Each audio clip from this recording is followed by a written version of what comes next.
Benjamin Franklin was a Boston printer and a brilliant inventor who became one of the founding fathers of America. Benjamin Franklin, statesman, scientist, and philosopher, was born in Boston, Massachusetts on January 17, 1706. He came from humble beginnings as the 15th child of 17 children. Franklin's father was a soap and candle maker.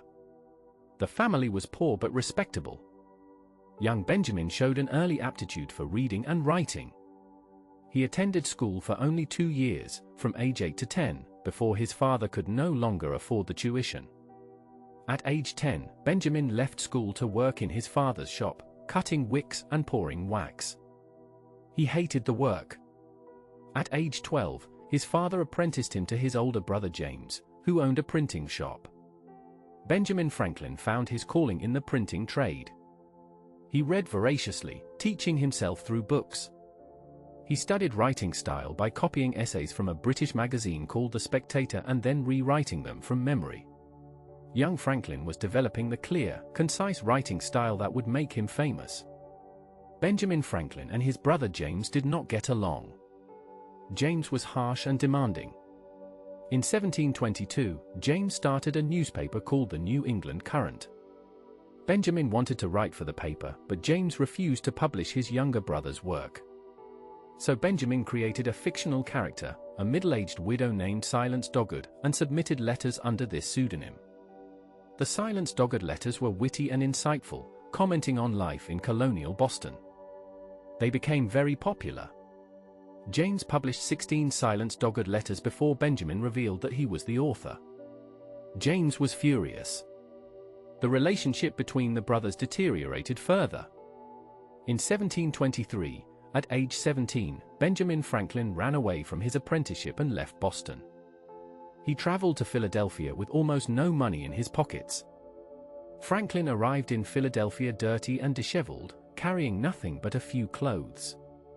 He walked through the streets eating a large puffy roll, looking every bit the runaway apprentice.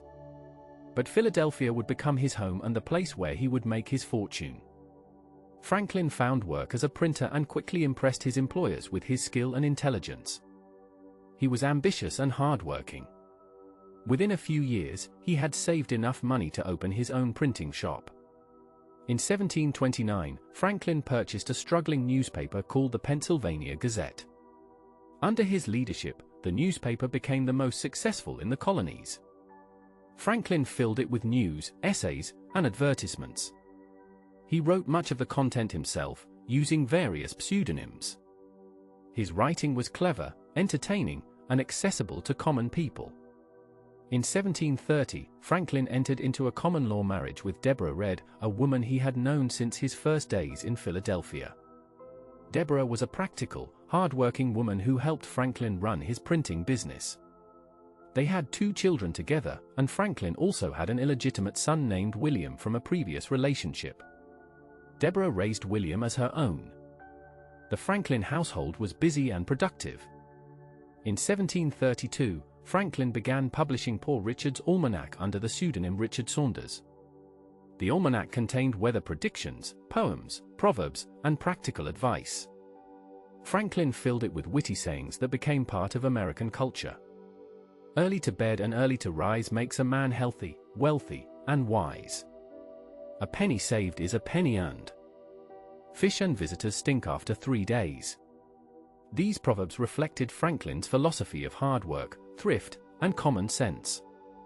Poor Richard's Almanac was published annually for 25 years and made Franklin wealthy and famous throughout the colonies.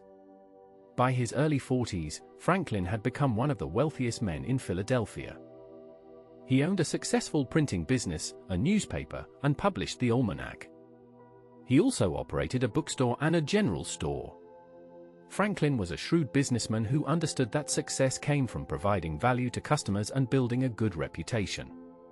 But Franklin was not content to simply make money. He wanted to improve himself and improve his community. In 1727, Franklin founded a discussion group called the Junto, which brought together young tradesmen to debate philosophy, politics, and business.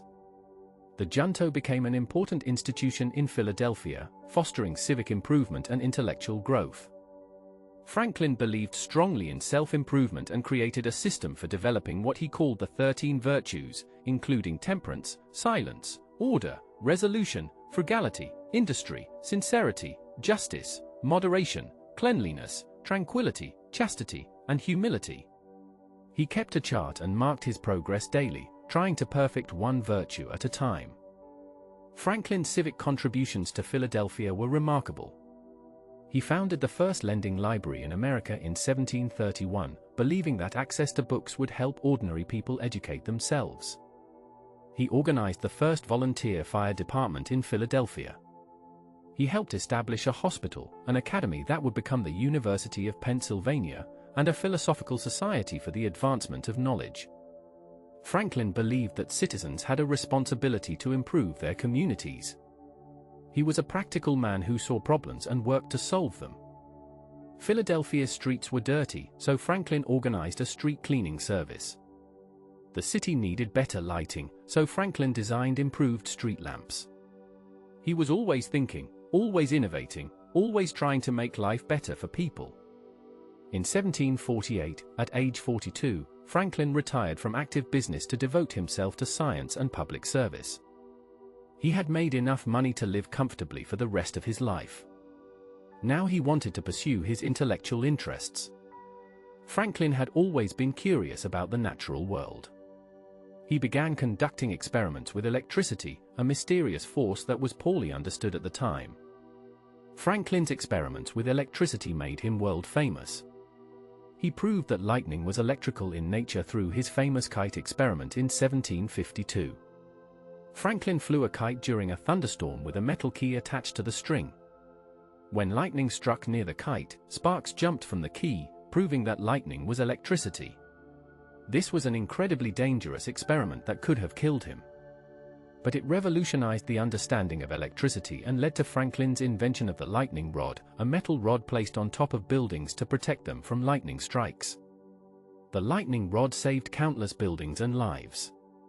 Franklin's electrical experiments earned him honorary degrees from Harvard and Yale and membership in the Royal Society of London, Britain's most prestigious scientific organization.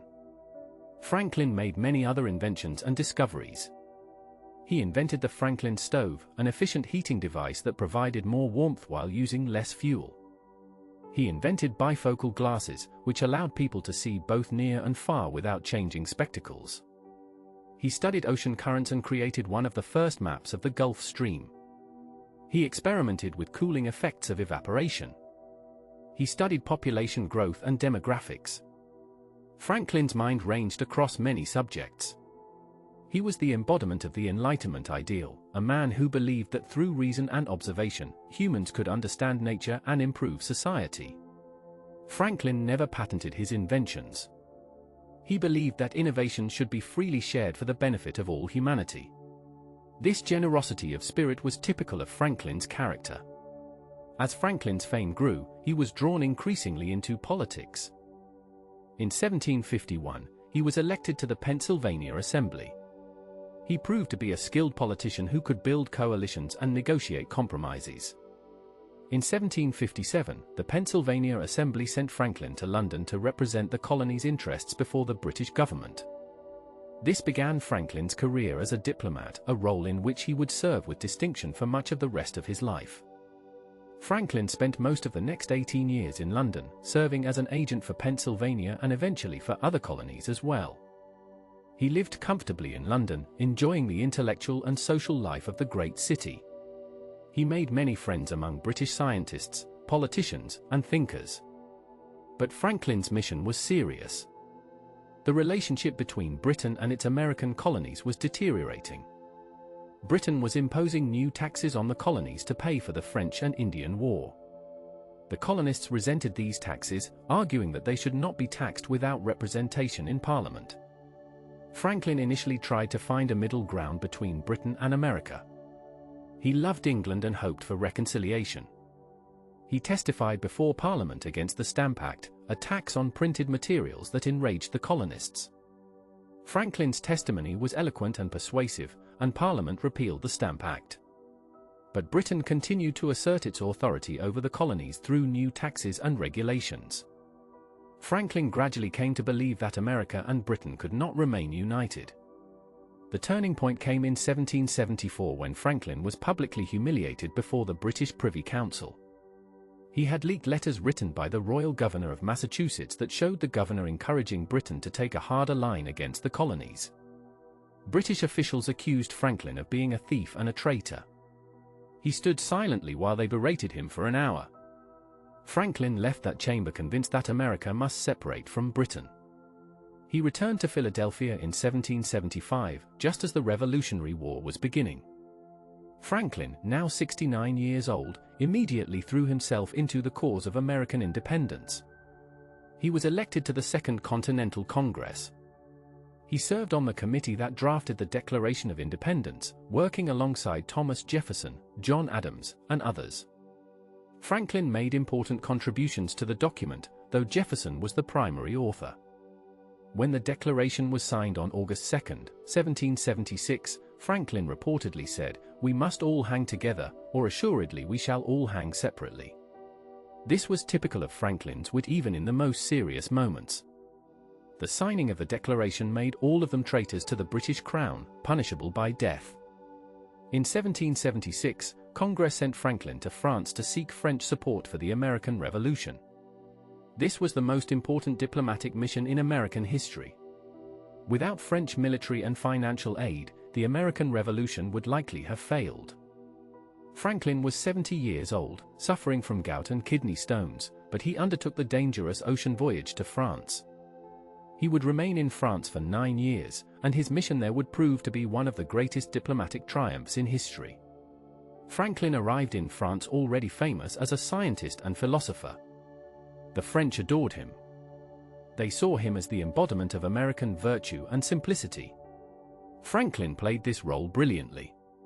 He wore a fur cap instead of a fashionable wig. He presented himself as a simple man of nature from the American wilderness, though in reality he was one of the most sophisticated men of his age. The French court was charmed. Franklin became a celebrity in Paris. His image appeared on medallions, snuff boxes, and prints.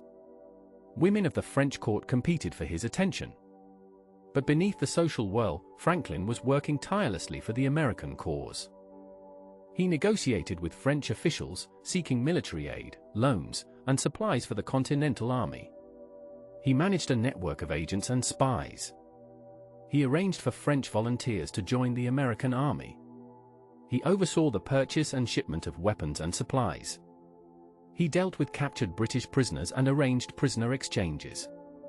He commissioned privateers to raid British shipping. Franklin was essentially running America's foreign policy from Paris. In 1778, Franklin achieved his greatest diplomatic success when France formally recognized American independence and entered into a military alliance with the United States. This alliance brought French troops, ships, and money to America's aid.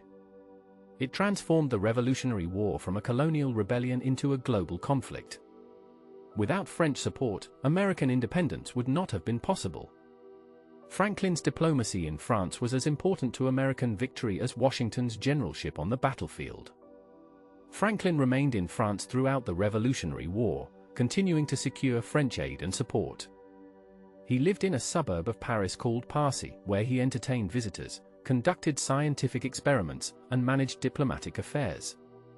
He was beloved by the French people and respected by French officials. When the war ended with American victory in 1781, Franklin was chosen as one of the American commissioners to negotiate the peace treaty with Britain. The negotiations were complex and difficult, involving not just America and Britain but also France, Spain, and other European powers. Franklin worked alongside John Adams and John Jay to secure favorable terms for America. The Treaty of Paris, signed in 1783, recognized American independence and established generous boundaries for the new nation. It was a diplomatic triumph that secured the gains won on the battlefield. Franklin finally returned to America in 1785 at age 79. He had been away for 9 years. He was old, tired, and in poor health, but he received a hero's welcome in Philadelphia. He hoped to retire quietly to his home, but his country still needed him. In 1787, Franklin was chosen as a delegate to the Constitutional Convention in Philadelphia. At age 81, he was by far the oldest delegate. He was too weak to stand for long periods, so his speeches were read by others. But his presence and wisdom were invaluable. The Constitutional Convention was deeply divided between large states and small states, between those who wanted a strong central government and those who feared tyranny. Compromise seemed impossible at times. Franklin used his humor, his prestige, and his diplomatic skills to help bridge divides and build consensus. On the final day of the convention, Franklin gave a speech urging all delegates to sign the Constitution despite their reservations. He said that he did not entirely approve of the Constitution, but he doubted whether any other convention could produce a better one. He urged unity and compromise. His speech helped persuade reluctant delegates to sign.